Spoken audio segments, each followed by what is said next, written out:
Assalamualaikum warahmatullahi wabarakatuh. Saya Faber Naf, NPM 2010012111287. Saya akan membacakan jawaban dari soal yang diberikan Ibu. Yang pertama, sebutkan istilah ilmu negara dalam berbagai bahasa. Dalam bahasa Belanda yaitu Staatsleer. Dalam bahasa Jerman yaitu Stadtlehre. Dalam bahasa Inggris, Theory of State atau The General Theory of State atau Political Theory.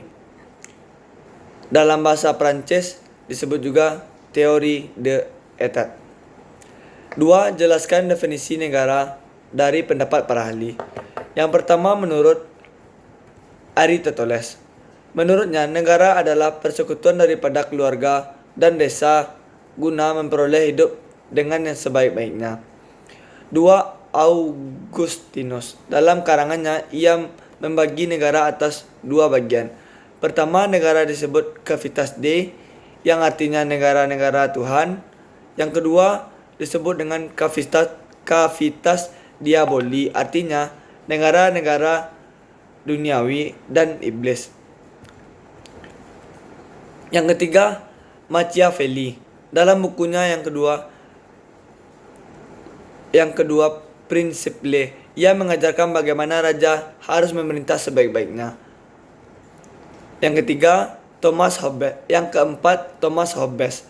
Hobbes menggambarkan negara sebagai makhluk raksasa yang menakutkan, yang melegitimasikan diri semata-mata karena kemampuannya untuk mengancam. Yang kelima menurut Thomas Hobbes.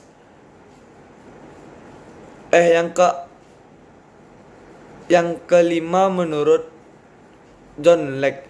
Negara merupakan lembaga yang berhadapan dengan para warga negara yang pernah mendirikannya. Yang keenam menurut J.J. Rousseau. Negara bukanlah lembaga berhadapan dengan individu sehingga dapat merampas hak-haknya dan perlu dibatasi wewenangnya. Yang ketujuh menurut Harold J. Lasky. Negara adalah suatu masyarakat yang diintegrasikan karena mempunyai wewenang yang bersifat memaksa dan secara sah lebih agung daripada individu atau kelompok yang merupakan bagian daripada masyarakat itu.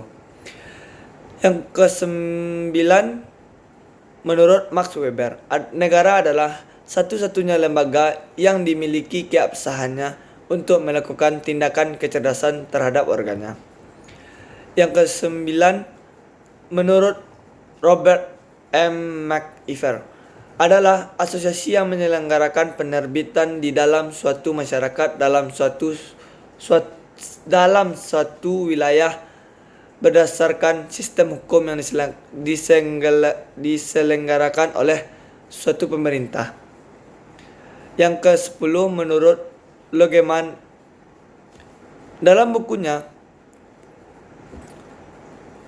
Over the Theory Fund and Stelling Staatsrecht, Logeman mengatakan negara sebagai organisasi kewibawaan. Yang ke-11 Cronenberg merumuskan arti negara sebagai suatu organisasi yang timbul karena kehendak dari suatu golongan atau bangsanya sendiri.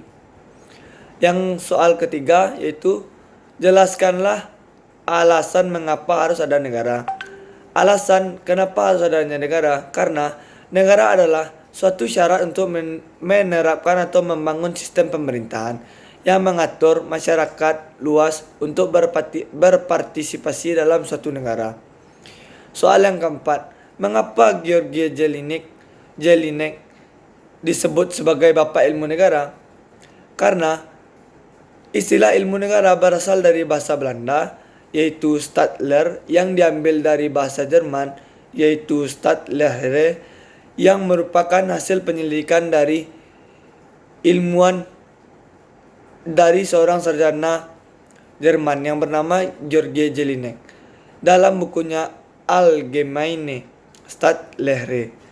Karena itulah dia disebut sebagai bapak ilmu negara. Yang soal kelima adalah jelaskan pembagian ilmu negara menurut George Jelinek. Ilmu negara dibagi dua, yaitu di ilmu negara dibagi dua oleh George Jelinek, yaitu ilmu negara dalam artian sempit adalah ilmu pengetahuan mengenai negara yang menekankan pada negara sebagai objeknya.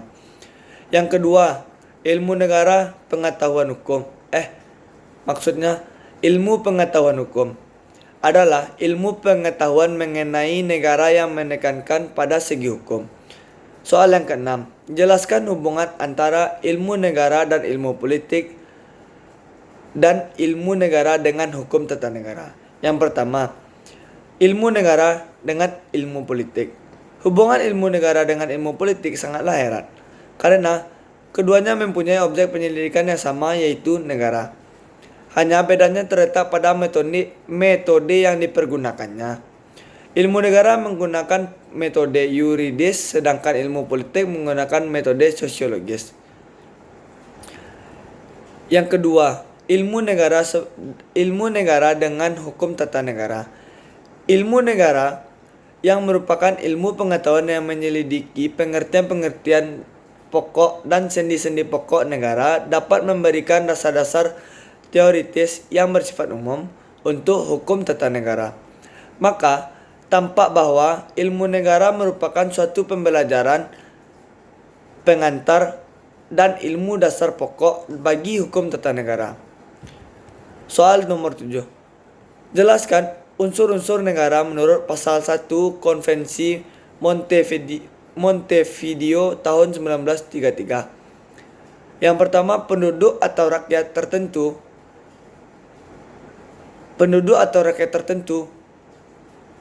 Penduduk dalam suatu negara biasanya menunjukkan beberapa ciri khas yang membedakan diri dari bangsa lain. Perbedaan ini tampak misalnya dari kebudayaan, nilai-nilai politik, dan identitas nasional. Yang kedua, dari wilayah. Wilayah merupakan kata bahasa Arab yang artinya dukungan, bantuan, perlindungan, persahabatan, hubungan, kekeluargaan, dan sebagainya. Wilayah ini disebut juga tempat yang membedakan antara wilayah satu dengan wilayah lainnya. Wilayah sangatlah diperhitungkan dalam suatu negara, karena wilayah sebagai isi dalam suatu negara. Tanpa wilayah tidak akan terbentuk negara. Yang ketiga, pemerintah yang berdaulat. Pemerintah yang berdaulat adalah yaitu kedaulatan adalah kekuasaan tertinggi untuk membuat kebijakan masing-masing yang ada di negara, seperti membuat undang-undang dan melaksanakannya dengan semua cara, termasuk paksaan yang tersedia. Pemerintah harus diartikan luas yang mencakup semua badan-badan negara. Pemerintah yang berkuasa harus diakui oleh rakyatnya, karena pada hakikatnya pemerintah merupakan pembawa suara dari rakyat, sehingga pemerintah dapat berdiri dengan stabil. Yang keempat, kemampuan untuk mengadakan hubungan dengan negara lain. Unsur ini bukan merupakan syarat mutlak bagi adanya suatu negara, karena unsur ini bukan merupakan unsur pembentuk bagi badan negara, melainkan hanya bersifat menerangkan saja tentang adanya negara. Sekian jawaban yang bisa saya sampaikan. Assalamualaikum warahmatullahi wabarakatuh.